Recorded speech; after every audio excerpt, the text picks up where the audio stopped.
Right. Hey, welcome. We're going to be learning a really cool business concept here called profit margin.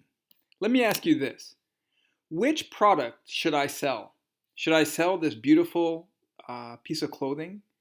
Or should I sell this yoga ball? How would you decide that? Now, maybe you're really into fashion, and so you could see selling something like this and you could really get excited about it, find customers, and just be really passionate about it. Great. Or maybe you're really into exercising and yoga, and man, you just have a ball selling this. There's a lot to be said about having passion in what you're about to sell. You need to have passion. I want to introduce another concept that can help you make this decision. Which product should I sell? Let me give you some information first. Let's imagine that you can sell this piece of clothing for $40 to a customer. Okay. Well, let's imagine you can sell this yoga ball for $20 to a customer. Does that help you decide which product you should sell? Well, let me add a layer of information. Let's imagine that it cost you $30 to make this sale. You have to pay for the piece of clothing, and maybe that's expensive. You have to load it up on your website, and there's all these costs associated with selling this. Maybe it cost you $30 to sell this product, and it cost you $5 to sell this product. So it costs you $30 to sell this, $5 to sell this. Does that help you decide which product you should sell? Well, if we look at profit, so revenue minus expenses, so 40 minus 30 equals $10. This is the money that you get to put in your pocket at the end of the day as profit. So selling one of these pieces of clothing is going to generate $10 of profit for you. Selling one of these yoga balls, that's going to generate $15 of profit. Notice $20 minus $5. So $10 of profit per sale for the piece of clothing, $15 of profit per sale for the yoga ball. Does that help you decide which product to sell? So we're going to introduce a concept called the profit margin. Let's go look at what that looks like, and that's going to help us decide which of these we should focus on. Before that, I gotta introduce how to calculate profit margin. You need two pieces of information. You need the revenue, in this case, sales price. So this is our revenue, $40. Every time I sell one of these, I get $40 of revenue. I know that it cost me $30 to sell this. So that's my cost. Here's the equation. And it's really simple. We're going to take revenue minus cost, so 40 minus 30, divided by revenue. And that's going to give us the profit margin. So let's plug these numbers in. 40 minus 30 divided by 40 equals 25% profit margin. What this is telling you is every time you make a sale for $40, 25% of that, so $10, is going in your pocket as profit, and $30 is going to costs. Now, obviously, we're in business here. What we want to do is we want to maximize our profit. Wonder if we had a 50% profit margin. That means, hey, we sold this piece of clothing for $40. We get to keep $20 of it, that's 50%, and the other 50%, $20, goes to expenses. Now, this would be an even more ideal situation. Wonder if we sold this piece of clothing for $40, but we had a profit margin of 90%. So we got to keep $36, and only $4 went to cost. That's much different than this situation of 25%.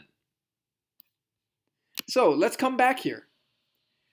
Every time we sell one of these pieces of clothing, we have a 25% profit margin. Look at this. With this ball, we have a 75% profit margin. That means 75% of this $20 goes into our pocket. Again, and it gives us, in this case, a $10 profit, in this case, a $15 profit. So you guys, that is what the profit margin is, and it's really important for answering questions like this. Which product should I sell? Well, one of the components you should think about is how much profit each of these is going to bring in. And we can see in this case that the yoga ball has a much higher profit margin. Every time you sell one of these balls, you're bringing in more profit than you are with this piece of clothing. So that's profit margin. Really exciting. Let's apply the profit margin concept to a slightly different way of looking at a business question. Let's imagine that we're looking at selling this product and we have 3 selling channels. We can either sell it on Amazon, we can sell it on our website, or we can sell it in a shopping mall. We can set up a shop and sell it in the shopping mall. Let's see if we can apply the profit margin analysis to help us understand which of these we should focus on. I'm going to throw some numbers at you here. Let's imagine that these are the way that we're selling across these different channels. So we have different prices. We're selling 100 units across all of these. We're selling them at different prices. And so we get these different revenue amounts. Let's imagine that we're making $4,000 revenue on Amazon, $3,000 on our website, and $5,000 in the shopping mall. But look at this. Our costs are wildly different. It cost us $1,800 to make this revenue. It costs us $1,500 to make this revenue. And it costs us $3,500 to make this revenue. Interesting. And it leaves us with this profit. So for Amazon, we're profiting $2,200, on our website, $1,500, and in the shopping mall, $1,500. Do you have an understanding of which one of these we should focus on?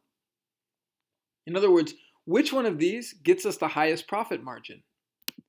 Well, if we do the math on it, we have a 55% profit margin on Amazon. For the website, it's close, it's 50%. So these two are really close. And then selling 100 of these, we only have a 28% profit margin selling in a shopping mall. So if you were forced to decide where you would want to invest selling these, if we looked at it strictly from a profit margin perspective, we'd want to focus on Amazon. It gives you the highest return. Well, look at this. This is where it gets interesting. Let's imagine that all of this is the same. Let's imagine that we all of a sudden our sales blew up at the shopping mall. Now we're selling 400 of these. It increases our revenue. Obviously, it increases our cost. But look at this, our profit went way up. So now we have a 75% profit margin, which is the greatest. And this has to do, our costs kind of stayed the same. A lot of our cost goes into rent every month, and that's not a variable cost. And so we can sell more, and we're not paying more. So it's a little bit complicated, but I want you to be sensitive to the fact that when these numbers change, your profit margin can change, and then it can change your business decision. Let's go see what this looks like out in your financial model. So let's imagine that you've plugged in all your numbers here for your revenue side and all of your cost information here. Let's say, imagine you got this all kind of set up and you like the way it looks. You can jump over to your sales channel dashboard, and you can see that we have 3 sales channels. We have Amazon, our website, and the shopping mall. Now you can see that we have total monthly unit sales. So we're selling 100 units per month on Amazon, 100 on our website, and 400 in the shopping mall. You can see our revenues, the total costs, and our profit. But look at this. Now we get to see our profit margin across these 3 different channels. So you can quickly come over here and say, wow, I'm getting a 72% profit margin when I sell in the store versus a 52% when I'm selling online versus on Amazon, a 57%. And that should help you make a decision on where you want to invest more of your time and energy. Every time you make a sale in the mall, you're keeping 72% of that as profit. Every time you make a sale on the website, in this case, you're keeping 50% of it for profit. Now your numbers are going to look different because your numbers here are going to look different. But just be aware of how we can use the concept of profit model to analyze where we want to invest in our business.